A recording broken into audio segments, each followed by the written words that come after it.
All right, welcome back to another video, and today we're going to talk about the iPhone 15 Pro Max after over 6 months of use since having it on day one. All right, so I have had the iPhone 15 Pro Max since it came out on day one, and I wanted to review it after almost, half a year, a little bit over half a year of ownership.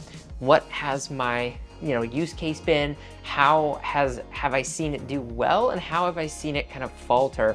So we're gonna get into all of that, and there are definitely some issues to watch out for, and I'll get to those at the end of the video. So let's start off with all of the things that are positive about the iPhone 15 Pro Max, and this will also mostly apply to the iPhone 15 Pro as well. What are the positives? Well, I think the colors this year are fantastic. The build feels really nice in the hand. I really like the blue. I think it's the best color they've ever made for the iPhone, which is why I kept that one.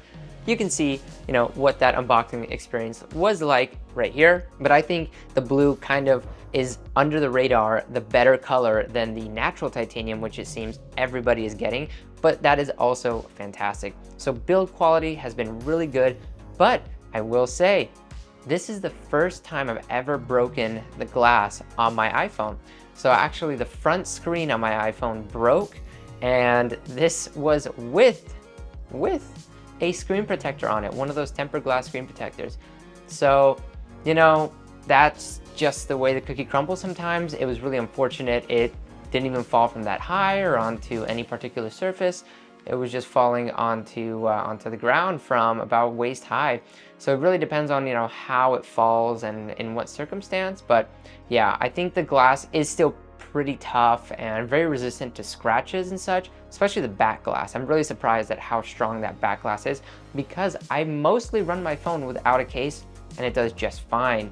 I have noticed a bit of wear and tear on the device though. Unlike in previous years, I do see a lot more wear and tear on those titanium rails that go all around the iPhone. So you can actually see the bare metal in a lot of cases just from normal wear and tear, maybe a few little small drops here and there. Overall, it's held up very well, but you will notice those things. And around the camera lenses, I noticed the finish is coming off just a little bit. So moving on to more of the performance and getting onto the nitty-gritty and onto the insides of the phone.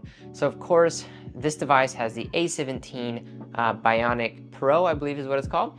But this chip will support artificial intelligence or Apple Intelligence when that rolls out with iOS 18. So you have to have a newer phone for that to work on it, which is a good way for them to sell the iPhone 16s. But performance has been good, but this is something I mentioned in my original review, but the heat is quite an issue. When I record these videos, I'm gonna come at this with a creator type of lens when approaching the review of this phone. And I use this primarily for content creation, which is why I spent more money to get the Pro Max, because it has the best cameras and the biggest battery, right? But the problem is, I've noticed that it does get quite hot and it can struggle. So I thought, with software updates, this would get better. But I still, to this day, even today, filming this in late June or mid-June, I'm still having these issues occurring, and it doesn't seem like they're fixing it. And so that's really unfortunate. So the phone will get really hot when recording videos, or even with certain use. Just using the phone for maybe 40 minutes, be it email or Instagram or YouTube, will actually make it warm. And I thought that was really odd. I didn't have any background activities happening at the time, like app updates and such. So I thought that was quite odd. And then charging, of course, it gets quite hot, and that's wired or wireless with MagSafe. So in any case, it gets really hot. So that's kind of a letdown. Otherwise, performance is very snappy, very good. But in terms of software, this is definitely one of those iOSs that I feel like I'm having more issues with. So when opening the camera, I sometimes get a black screen. I cannot record, cannot take pictures, nothing. So I thought that's really odd. If I turn off my phone, leave it for like a few seconds, come back to it, sometimes it'll work, sometimes it won't. So I'll have to reach for someone else's phone to catch something if it's really important, but that's a really odd glitch. I've also noticed if you take a picture or a video and really quickly go to view those pictures right from the viewfinder, the aspect ratio will be all weird. It won't play. It'll be an issue. You just have to leave, come back. So that's another software glitch that I've noticed with this phone. Now back to the positives, going to the internals, the software and all that stuff. I do love the action button, which is a hardware feature, but mostly it's a software feature because of the different use cases. So I use it to go directly to the camera. Now I did use it for a time to go straight to taking a video, but now I just have it go straight to the camera because I'm not sure what I would want to use it for whenever doing that. So sometimes I'd find myself going backwards and forwards. But in any case, I think having it go straight to the camera, great feature. And with iOS 18 coming out and being able to change the buttons on your lock screen, that will unlock a lot more functionality in terms of being able to do those quick actions with your phone, because now the action button will not only have more actions, but you can keep it as a camera and then change those buttons on your lock screen. So I really like those features as well. So the action button, low-key, a very useful feature, especially for creators when trying to make content on the fly. Now, going back to internals and going back to battery life and the phone getting hot, the battery life, thought it was gonna be really good. I went, I've been flip-flopping, going back and forth. I had the 12 Pro Max, and then I had the 13 and the 14 and the regular sizes, and now I'm back on the Pro Max again because I thought, with the titanium, it's gonna be lighter, but I'm also gonna get a bigger battery. Well, I don't know about you, but I feel like I'm not getting that good of battery life, especially when recording video, which is the primary use case for this device for me. I wouldn't be able to make it through a full day. If I had a heavy day of recording, if I'm on a trip, I'm taking lots of videos, it just wouldn't get me through a day. And so that's a bit disappointing because I thought we had gotten past that with the Pro Max is supposedly having super good battery life. I know the standby is great, and I know like on really basic tasks, it can be really good, like iMessage and such, but it just feels like we're not getting huge improvements in battery life. I know the focus is now on charging speeds, but even then the charging speeds are not that of, other competitors in the space such as Samsung or even Google with their Pixel still has better charging speeds, and that's considered one of the lesser performers in that space in that sense. A little bit disappointing, still great, but not as great as you would think, and again, still having to charge once throughout the day is not ideal, just to make sure you're not cutting it too close. Overall, this device has been really good. I wanted to keep this video a bit short because it is just a 6-month review. Then again, it is important to know how these devices are faring over time. And I just worry with the heat issues and actually seeing battery degradation a little bit more than I've ever seen with any of my other iPhones, going quite quickly. I worry about the longevity of this device, especially because I do like this blue color so much. I thought maybe this would be the year I don't upgrade.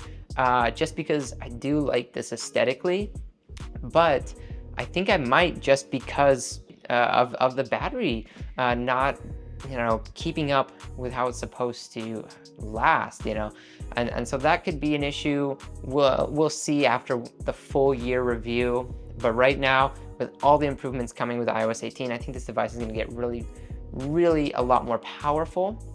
Now, would I buy an iPhone in the summer of 2024, especially if it's a 15 Pro Max? Kind of tough because we always know, in September they have the event, October the new iPhones are coming out. You might say, it's super close, but then again, I've come to the realization, we know every year there's gonna be a new iPhone, it's gonna be an incremental upgrade.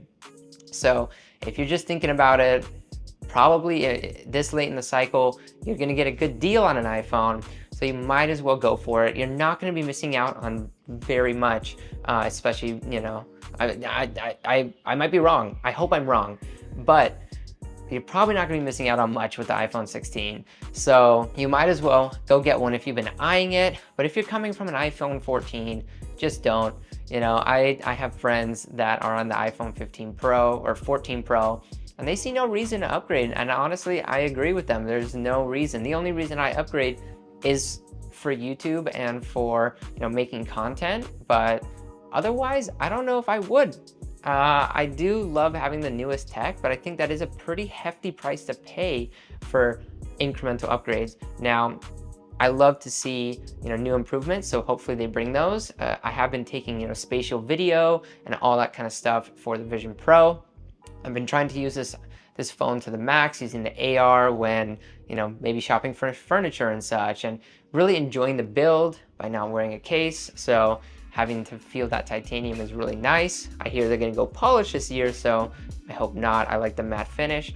But overall, this iPhone, although it has the heat issues and a few performance issues, I think the camera quality has been incredible. Just really great shots come out of this device, night or day. And the videos are still the best out there. Now, I do really want to get an Android phone because there's so many good devices out there right now. Pixel Fold, Galaxy Fold 5, S24 Ultra, all those. But man, that iPhone ecosystem is so useful. Now that I've switched, I get it. And the ease of use, and with it being so competitive with its peers, I see no reason to switch right now. So anything else would be, a second device. Now, that's kind of a long-winded recap on this device, but I hope you got some value out of this short video, just touching upon the things that really stand out in terms of positives, but also negatives. So if any of those things would affect you, maybe think twice about getting an iPhone 15 Pro or Pro Max.